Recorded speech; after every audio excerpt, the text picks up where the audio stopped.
Senhor Arcebispo, por estes dias o Alentejo perdeu um homem, podemos dizer um homem bom, genuíno, alentejano, o Senhor Comendador Rui Nabeiro. Imagino que também para o Senhor Arcebispo, aquilo que representa a Arquidiocese de Évora, Campo Maior, a terra amada do Senhor Comendador, também sente como uma perda grande para... Sem dúvida. Eu quero apresentar à família do Sr. Comendador Rui Nabeiro, em nome da Arquidiocese, da Igreja em Évora, sentidos pêsames, as minhas condolências. Queria que esta palavra fosse objetiva.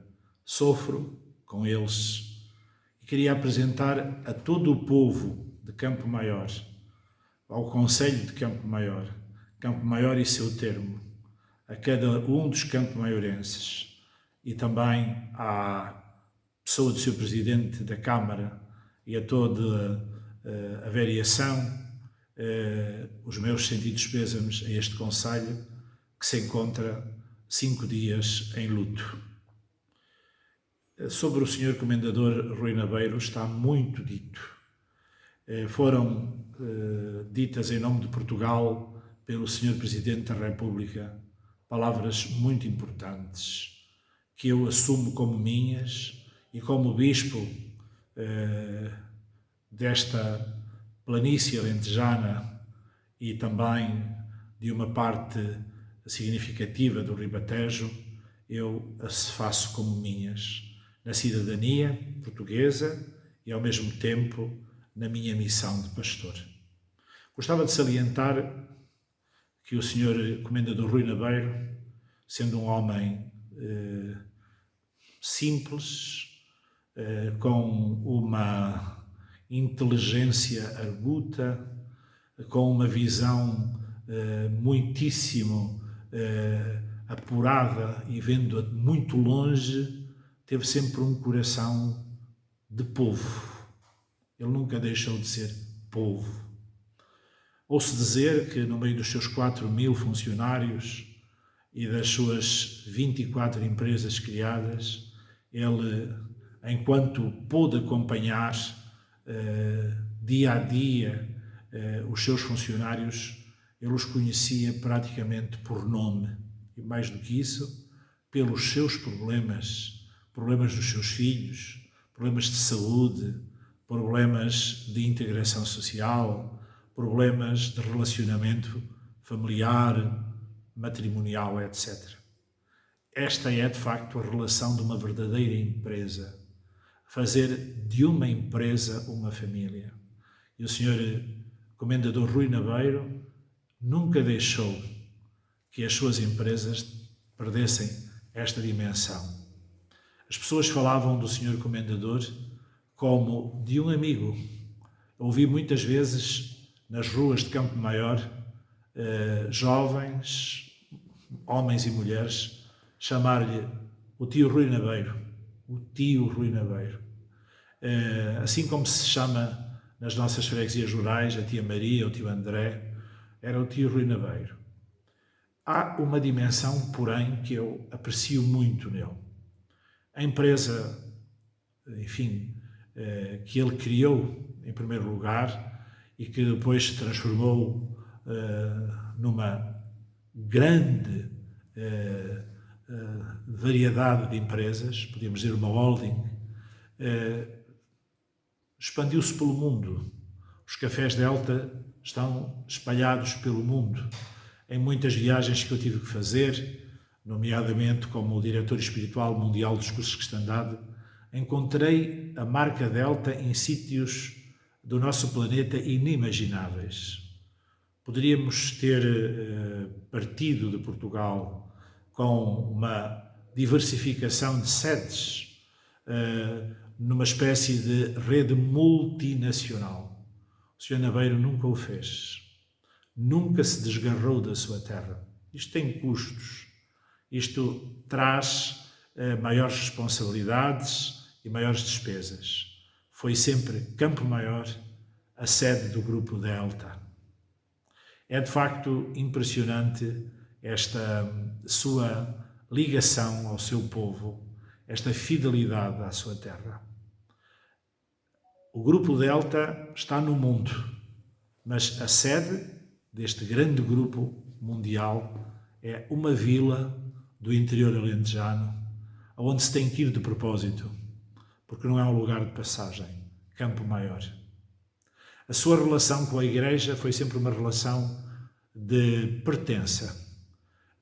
Em todas as vezes que eu tive a oportunidade de conversar como padre durante 28 anos de parco, e em que algumas vezes lhe pedi apoio para o Centro Social Paroquial Nossa Senhora de Fátima e para o Centro Comunitário Pastorinhos de Fátima, sempre ele me atendeu. Dava aquilo que entendia e achava possível e também num sentido pedagógico, para me estimular.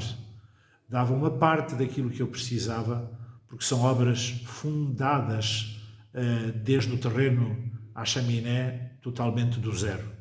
E ele sempre apreciou isso na minha relação com ele. Foi sempre uma relação, volto a dizer, de muito respeito e quase de veneração por aquela pessoa que eu sentia, porque via nele um homem bom. Depois de bispo, evidentemente, sempre agradeci as ajudas que ele dá às paróquias, que ele deu a sacerdotes a nível pessoal, individual. Não me dirigi nunca a pedir-lhe qualquer tipo de ajuda para a diocese. Porém, agradecia-lhe as ajudas que ele dava às paróquias, aos centros sociais paroquiais, às Santas Casas da Misericórdia e aos padres que precisavam às vezes de apoios concretos, sei lá, para uma viatura, em que ele estava sempre atento. E ele sempre se me definiu do seguinte modo: a Igreja é a minha casa. Esta frase muito pequena golpeou-me o coração na penúltima vez que eu estive com ele, que foi por ocasião da visita pastoral a Elvas, em que ele me convidou para tomarmos um café numa das suas empresas, sitiada mesmo em Elvas. Não passa publicidade, mas o nosso encontro foi na Autonaveiro. E na conversa ele voltou a dizer-me: Senhor Arcebispo, a Igreja é a minha casa. Portanto, através da minha mulher, dizia ele, eu vou sempre à Igreja. A sua esposa, a senhora Dona Alissa, quem cumprimento com muito respeito neste momento de profunda dor, saudade, sentido de separação, esta senhora que, como cristã, era de missa diária, ele dizia sentir-se na missa através da sua esposa. Fazia muitas viagens, tinha que ir muitas vezes ao estrangeiro, era uma pessoa que tinha, enfim, uma grande tarefa de gestão, mas não podemos deixar de dizer que as últimas grandes obras de renovação da Igreja Matriz de Campo Maior, nomeadamente toda a requalificação da Capela Mor, do altar da Capela Mor, de todo aquele mármore na brancura bela de que se reveste, é a sua oferta. Toda a obra da Igreja teve a sua ajuda. Por isso ele sentia aquela Igreja como a sua casa. O último encontro pessoal que tive com ele foi na bênção das obras realizadas na Capela dos Ossos de Campo Maior. Olhando para aqueles ossos, ele disse-me, assim, emocionado: estou a sofrer muito, porque a minha mulher é uma vela que se está a apagar todos os dias. E eu estou a sentir muito que ela vai partir. De facto, partiu ele antes. Mas disse-me esta palavra muito simples: eu acredito que o nosso fim não é isto. E apontou para os ossos, sublinhando que nós somos mais do que os nossos ossos secos, ou seja, exprimindo a sua fé na vida eterna. O Sr. Rui Nabeiro é um homem alentejano. Foi fiel à sua missão de homem. Miguel Torga muitas vezes dizia que eu me cumpra no desígnio da minha vida para o qual nasci. Ele cumpriu-se como grande empresário, como um visionário do mundo financeiro e económico, empresarial. Cumpriu-se como cidadão, cumpriu-se como homem da solidariedade fraterna com os outros homens. Nunca esqueceu o seu povo, nunca se desgarrou da sua terra, nunca teve vergonha das suas origens. E é, para além de um homem alentejano, com aquelas características do homem alentejano, que é um homem que tem vagar para pensar, é um homem que tem vagar para refletir sobre a essência das essências. Numa conversa mais longa que tive com ele, em Elvas, percebi a sua dimensão cultural de autodidata em 2 pontos.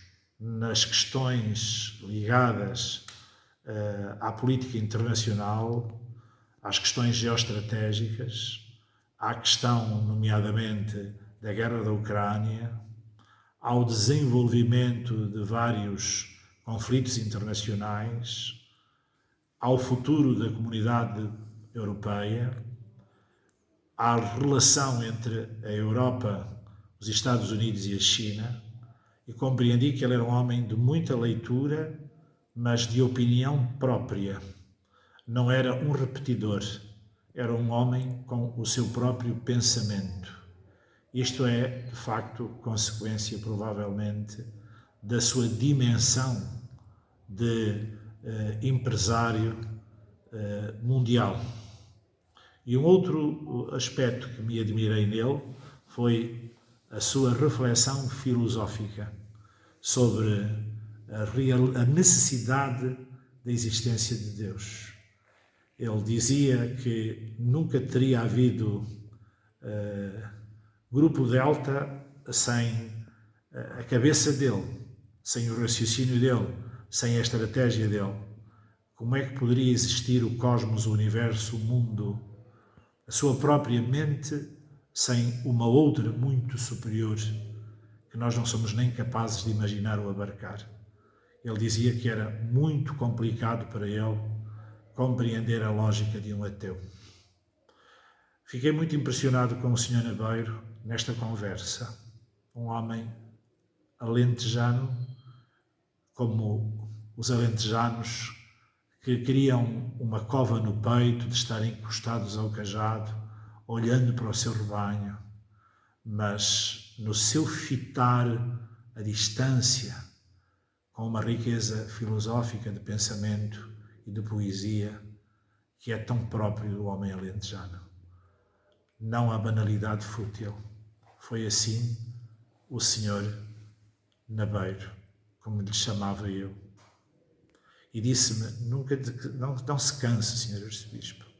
Está muito difícil para tudo, para todos, também para a Igreja. Por favor, não se canse. Os nossos netos precisam de que a Igreja continue. O mundo precisa da Igreja. Sem Igreja não há valores nem há esperança. Não há nada de definitivo. É tudo precário e fica a mandar o mais forte somente. Porque não há nada de seguro. É tudo subjetivo. O Sr. Nabeiro deu-me uma lição, porque podia ser meu pai, e por isso me deu coragem. Foi ele que deu coragem ao bispo, eu ia para lhe dar coragem a ele.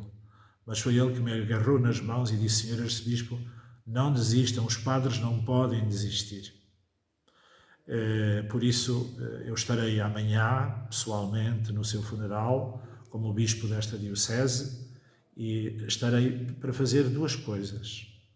Primeiro, para agradecer o dom do Sr. Nabeiro a Deus, e a seguir para rezar em sufrágio pela sua pessoa, para que esteja em Deus, pondo em prática a frase de Santo Agostinho, o grande doutor da Igreja, que a tristeza de o vermos partir, este grande homem da nossa região alentejana, nunca nos faça esquecer a alegria de o ter tido, e que a sua vida seja um incentivo, um encorajamento, porque ele disse a Portugal que o Alentejo tem futuro. Ele disse a Portugal que o Alentejo pode ser sempre grande, não só na vastidão das planícies, mas no seu mundo empresarial. Ele mostrou ao mundo e mostrou a Portugal que o Alentejo é uma terra de grandes empresas, é uma terra de grandes possibilidades, não é uma terra voltada fatidicamente apenas a uma agricultura de sobrevivência e gestão de subsídios que vem exatamente do FEDER. É necessário perceber que ali em Campo Maior poderia haver apenas campo de pasto e restolho. E existe o Grupo Delta, porque houve um homem de dimensão mundial que ultrapassa as fronteiras de Portugal, que com uma base de instrução muito simples, como a maior parte dos seus coetâneos, foi capaz de dizer que a alma alentejana é grande, corajosa e, se lhe derem oportunidades, empreendedora.